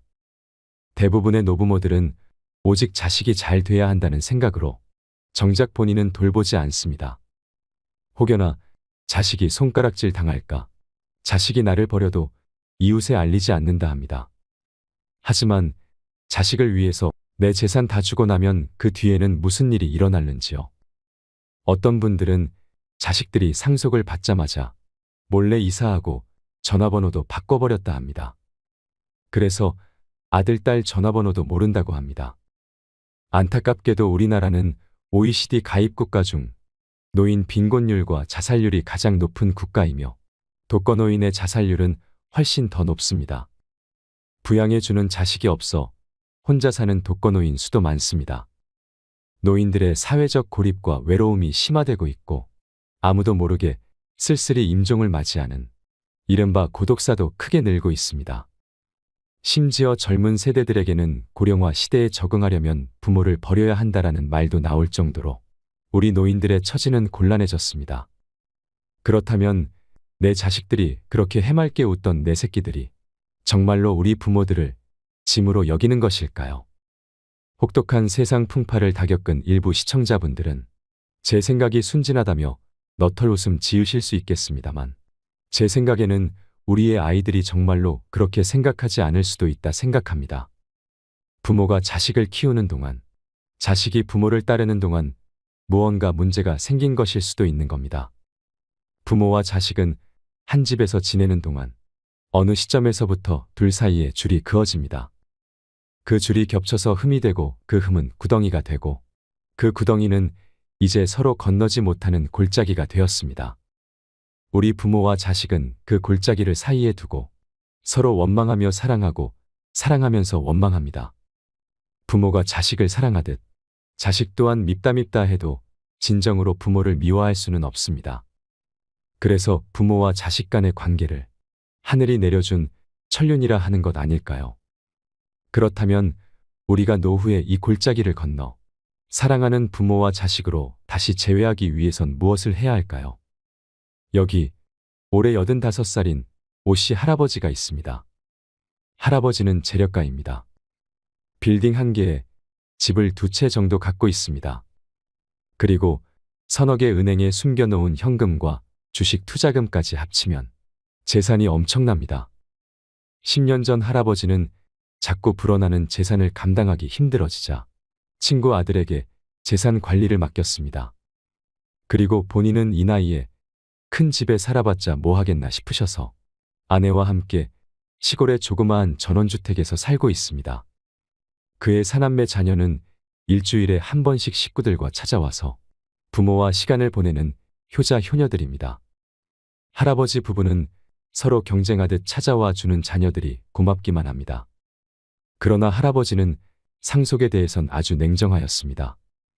가끔 손주들이 대학을 간다거나 결혼을 할 때 아니면 약간의 사업자금이나 집 살 돈을 도와달라고 하면 내주지만 재산을 물려주는 것에 대해선 딱 잘라 거절합니다. 아버님, 제가 한 살이라도 젊을 때 상속받아야지요. 장남의 이런 짜증 섞인 푸념에도 막무가내입니다. 그런데 어느 날 할아버지의 재산 관리를 맡고 있는 친구의 아들이 이렇게 물어보았다고 합니다. 어르신, 왜 그렇게 상속을 안 해주시나요? 그러자 할아버지의 대답은 일관됐습니다. 내가 자식에게 재산 상속하는 날이 바로 효자가 불효자가 되는 날이야. 우리는 이 할아버지 말을 새겨들을 필요가 있습니다. 우리는 20년에서 30년 일한 걸로 은퇴 이후 거의 50년을 더 살아야 합니다. 때문에 더욱 철저하게 대책을 세울 필요가 있습니다. 그때 가면 어떻게든 되겠지라고 생각하거나 아이들을 좀 키워놓고 그때부터 준비해야겠다고 생각하면 그땐 너무 늦을 수 있습니다. 대비는 빠르면 빠를수록 좋지만 그게 아니더라도 반드시 나의 노후를 위한 돈을 조금씩 따로 모아두시는 걸 추천합니다. 예전에는 대가족 제도여서 한 집에 증조할머니, 할아버지, 아버지, 아들이 살면서 가정 내 임종이 당연하였습니다. 아들과 손자들이 돈을 벌려고 나가면 며느리와 손자 며느리의 병 수발을 받았지요. 하지만 지금은 이런 모습이 거의 없습니다. 현실적인 관점에서 서민인 나는 벌 수 있는 돈과 쓸 수 있는 돈이 한정되어 있습니다. 같은 돈으로 최고의 효과를 내기 위해서는 내 인생의 특정한 시점에서 지나치게 돈을 쓰는 일은 위험할 수 있습니다. 나의 노후를 준비하지 않고 교육비를 올인하게 되면 은퇴 후 무려 50년을 자식에게 의지해야 하는데 저는 과연 그걸 자녀들이 좋아할지 의문입니다. 자식들이 견디고 견디다가 결국에는 키워주신 건 감사하지만 솔직히 내 인생을 즐길 수 없어서 부담스러워요. 이런 말을 하지 않을까요? 모든 부모는 아이를 사랑합니다. 그래서 사랑의 표현은 무한대로 해줄 수 있지만 금전적으로는 냉정하게 생각해 보아야 하지 않을까요? 제가 아는 어느 부모님은 자식에게 이런 말을 반복했습니다. 너에 대한 지원은 딱 대학 등록금까지다. 그리고 사교육비도 많이 쓰지 않으셨습니다. 어찌 보면 냉정하다고 볼 수도 있지만 시간이 흐르자 그 부모님은 현명한 부모님이셨다는 생각이 들었습니다. 그분의 아이는 실제로 대학 등록금 이후로는 부모님에게 금전적으로 의지하지 않았고 그렇게 자식을 끊어낸 돈은 노부부의 노후자금으로 쓰였습니다. 그리고 아이는 어른이 되어서도 그 사실에 감사하고 있습니다. 우리가 진정으로 아이를 위하고 아이에게 부담을 덜어주려면 어떤 선택을 해야 할지 많은 고민이 필요한 시점입니다. 따라서 어쩌면 자녀에게 가장 큰 선물은 나의 노후준비 자금 대책이 아닐런지요. 누구도 우리를 구원하지 못한다. 그 어떠한 누구도 우리를 구원할 수 없고 하지도 못한다. 우리는 우리 스스로 그 길을 나아가야만 한다. 석가모니의 말씀입니다. 무릇 든 자리는 몰라도 난 자리는 아는 법이라 했습니다. 자식들이 장성하여 집을 떠나면 난 자리가 생깁니다. 아이들이 떠나고 조용해진 집안에서 배우자와 단둘이 밥상을 마주할 때 새삼스레 어색했던 적은 없으신가요? 또한 젊어서 만나던 인연들도 살다 보면 10중 8구 잊혀집니다. 그래서 우리는 노년의 외로움이라는 거대한 벽을 마주하게 됩니다. 외로움은 간교하며 치명적입니다. 마치 숲속 어딘가에서 가만히 피어나는 독버섯처럼 외로움이 내 마음속 어딘가에 뿌리를 내리게 되면 그 독버섯에서는 두려움이라는 독이 은은하게 피어납니다. 그래서 내가 올바른 선택을 할 수 없게 만듭니다. 앞서 소개해드린 불행한 노인들이 올바른 선택을 할 수 없었던 큰 이유 중 하나가 바로 외로움 때문입니다. 내가 혼자서 잘못되어도 누구 하나 도와줄 사람이 없다는 것은 사회적 동물인 인간이라면 누구나 견디기 힘든 고통입니다. 그리하여 자식에게 기대려는 마음이 커집니다. 너의 능력으로 번 돈이 아닌 남의 돈으로 무리하게 사업하지 말고 순리를 따르라고 타이를 수도 있는 것을 기어코 집을 팔아 사업자금으로 주게 됩니다. 내가 너를 믿고 사랑했듯이 너도 그럴 것이라 믿고 내 돈 주고 용돈을 받으면서 손주까지 떠안습니다. 그런데 자식은 바쁘다며 얼굴 한번 보기가 힘이 듭니다. 나의 헌신이 헌신짝이 되어버렸습니다. 그래서 노인들은 항상 외롭습니다. 혼자 될까봐 두렵습니다.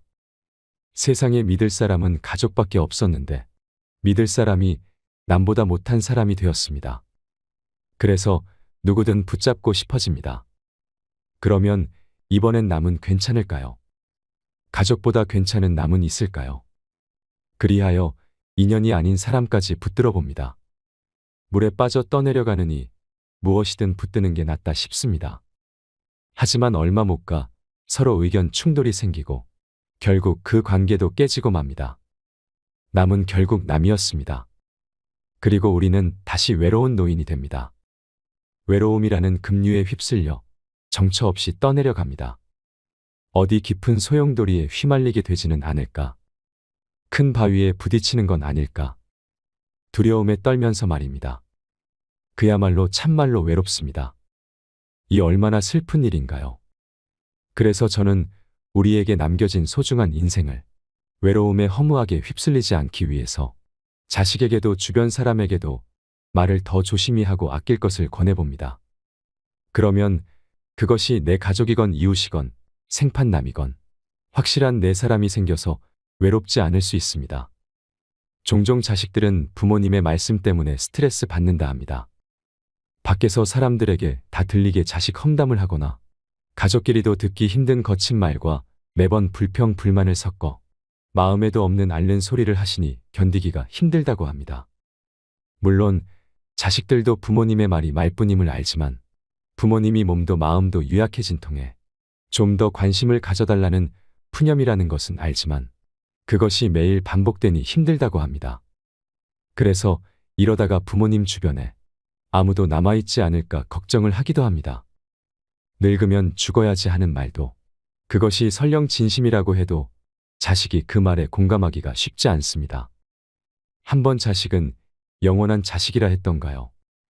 아무리 사이 나쁜 부모 자식이라 해도 설령 언성을 높이고 서로를 원망한다 해도 원망하면서도 그 원망의 크기만큼 속으로는 서로 울고 있는 법입니다. 너무 화가 나서 미워서 상처를 주었는데 막상 상처를 주고 보니 피를 나눈 가족이 상처받고 아파하는 모습에 내가 상처받아 더 우는 것입니다. 그래서 늙으면 죽어야지라는 부모님의 말에 자식들은 상처받습니다. 상처받기 때문에 아프기 때문에 듣지 않으려는 것일 수 있습니다. 하지만 상대방이 상처받지 않도록 말을 하는 법은 결코 어렵지 않습니다. 해야 할 말과 하지 말아야 할 말만 구분해 보세요. 적어도 하지 말아야 할 말만 안 해도 성공이라 할 수 있겠습니다. 그렇다면 나는 과연 말을 조심히 잘 쓰고 있는 것일까? 이것이 고민되신다면 말을 할 때 다음에 7가지를 고려해서 말씀해 보시는 것을 권해드립니다. 물론 7가지라 하여 모두 지킬 필요는 없습니다. 당장 한두 가지라도 실천할 수 있다면 우리 마음속에 있는 외로움을 하나둘 뽑아낼 수 있을지도 모릅니다. 첫째, 타인을 향해 상스러운 말은 하지 마라. 욕이나 비하하는 말은 가장 하지 말아야 할 말입니다. 욕과 비하는 하늘에 대고 뱉은 침처럼 고스란히 내게 돌아옵니다. 둘째, 상대가 싫어할 말은 하지 마라. 누구나 살면서 여러 가지 상처를 받습니다. 그래서 그 상처와 연관되는 말들이 있습니다. 그 말은 건드리면 폭발하는 뇌관입니다. 하지만 사람마다 경험이 다르듯 그 뇌관도 다릅니다. 그러니 우리는 항상 말조심을 해야 합니다. 셋째, 인격을 무시하는 말을 하지 말라. 자존심을 건드리면 회복하기 어렵습니다. 예로부터 우리나라는 예를 중시하며 나를 낮추는 겸손을 미덕으로 삼아왔습니다. 그래서인지 자존감이 낮은 경우가 많습니다. 즉, 인정을 못 받고 자란 것이지요. 그래서 자존심이 강합니다. 하지만 자존심이 강하다는 것은 곧 열등감이 강하다는 것입니다. 열등감은 마음의 상처를 먹고 무럭무럭 자랍니다. 그래서 살다가 어느 순간 열등감이 불쑥 올라오면 정말 아픕니다. 아물어 가던 상처의 딱지를 한 번에 떼어지는 것 같은 기분입니다. 그러니 상대방의 그 상처를 굳이 건드리는 일은 하지 말아야 합니다. 넷째, 상대 가족을 헐뜯지 마라. 차라리 내 욕을 했으면 했지. 내 가족은 건드리지 말아라.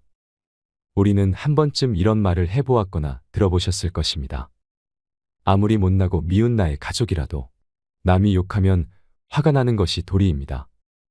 따라서 본질과는 아무 상관도 없이 상대의 가족은 어떤 상황에서도 건드리지 말아야 합니다. 다섯째, 유머 있는 대화의 기술이 필요하다.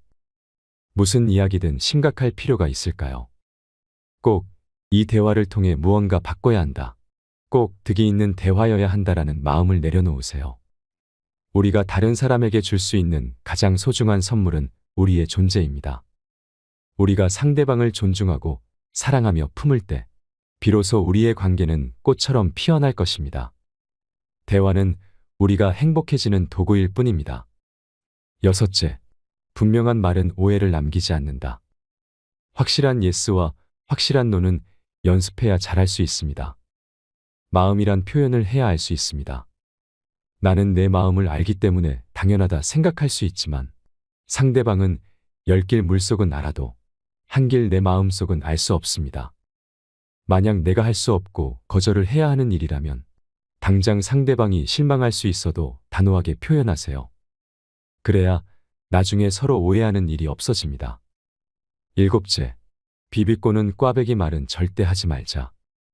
마음이 꼬여 있을 때는 차라리 침묵하는 게 낫습니다. 그런 마음이 올라오는 상대가 있다면 무언가 그 상대가 마음의 평정을 깨는 요소가 있는 것입니다. 우리는 그것을 보고 상극이라 표현합니다. 나와 상극은 되도록 만나지 않거나 가족이라 어쩔 수 없다면 차라리 침묵을 지키세요. 이렇게 7가지 말 비법을 알아두고 입을 열 때마다 떠올려 보세요. 내가 어떤 사람인지 정 모르겠다 하시면 핸드폰으로 평소 내가 하는 말을 녹음해서 들어보세요. 그러면 제3자의 입장에서 내가 평소에 어떤 말투를 쓰는지, 어떤 억양으로 말하는지, 그래서 타인에게 어떤 사람으로 비춰지는지 보일 것입니다. 사람은 정신만 멀쩡하면 나이가 들어도 젊은 시절의 마음을 잃지 않습니다. 젊은 사람은 나이와 함께 쌓이는 연륜이 없는 반면 나이 든 사람은 젊은 시절에 겪은 온갖 경험을 기억하고 있습니다. 인생은 60부터라는 말이 유행입니다. 60대와 70대를 할머니 할아버지로 부르는 일은 옛말이 되고 있습니다.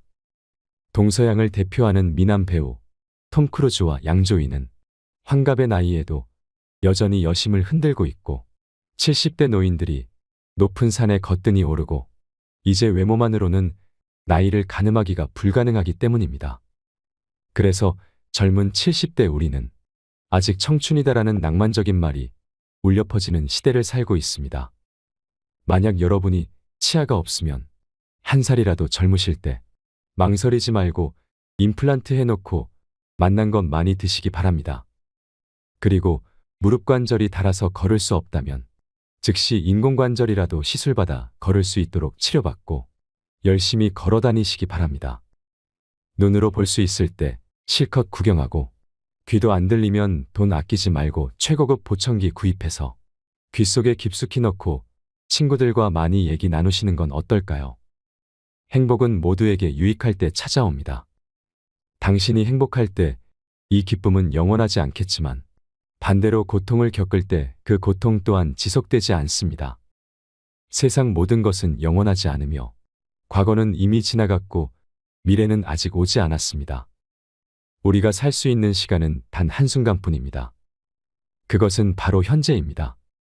그래서 현재에 충실히 살지 않으면 죽기 전에 후회가 남게 됩니다. 베풀 수 있을 때 남에게 많이 쏘고 또 쏘고 즐길 수 있을 때 마음껏 즐기는 것이 노후를 맞이한 우리들의 마지막 삶을 즐길 수 있는 값진 투자가 아닐까요? 이것이 인생길 후반 우리들의 생생한 모습이 아닐까요? 인생이란 따지고 보면 지금처럼 평범하게 노후 인생을 즐기며 사는 게 최고 아닐까요? 오늘 즐거움을 내일로 미루지 말고 누구를 미워도 말고 누군가가 불러만 주면 번개처럼 뛰어나가고 또 내가 부르면 총알같이 튀어나와줄 그런 사람과 함께 만나 허심탄회한 대화 나누고 맛있는 것 양껏 먹고 마시며 행복을 만들어 보세요. 노후에 보장된 내일이란 없습니다. 오늘이란 어제 죽은 사람이 그렇게도 갈망하던 내일입니다. 당신의 지금 이 순간이 인생 최고의 날입니다. 어제 꽃이 화려했던들 무슨 소용일까요? 뒷방에 누워있던 노인도 일어나 움직이면 꽃피는 봄날이 됩니다. 그러면 고목나무에도 꽃은 핍니다. 저는 여러분들이 별것 아니라 해도 매일 동네 목욕탕에서 사소한 행복을 느끼며 노후 생활을 만끽할 수 있으면 좋겠습니다. 우리는 그동안 이리저리 살아낸 세월이 있어서 그 세월에 길들여진 몸과 마음이 하루아침에 바뀌지 않습니다. 지금 당장은 의지가 든다 해도 며칠만 지나면 뚜렷하던 이 의지가 어느샌가 흐릿해져 버리는 게 우리네 삶 아니던가요? 그리고 또한 나는 이미 내 재산을 자식에게 전부 다 줘버렸는데 이제 와서 이런 걸 고민한들 무슨 의미가 있나? 그렇게 이미 저질러진 일을 이제 와서 주워 담을 수 없는 것 또한 우리네 인생이 아니던가요? 하지만 강물에 돌멩이를 계속 던져보세요. 어깨가 아프고 팔목이 저려도 상관 말고 계속 돌멩이를 던져보세요. 그러면 결국 수면 위로 돌멩이 산이 서서히 솟아날 것입니다. 또한 세상 모든 일은 저마다 적절한 시기가 있습니다. 초년운이 좋다가도 말년이 나쁠 수도 있고 이보다 나쁠 수 없다 싶을 정도로 초년운이 나쁘다가도 말년운이 트일 수도 있습니다. 가는 길이 구불구불해도 끝이 좋으면 모든 것이 좋다 했습니다. 자신을 등불로 삼고 자기를 의지하되 만약 견딜 수 없을 만큼 힘들고 고통스러울 때에는 인생이 나에게 뭔가 가르치려고 하고 있는 것임을 잊지 마세요. 매일 아침 우리는 새로 태어납니다.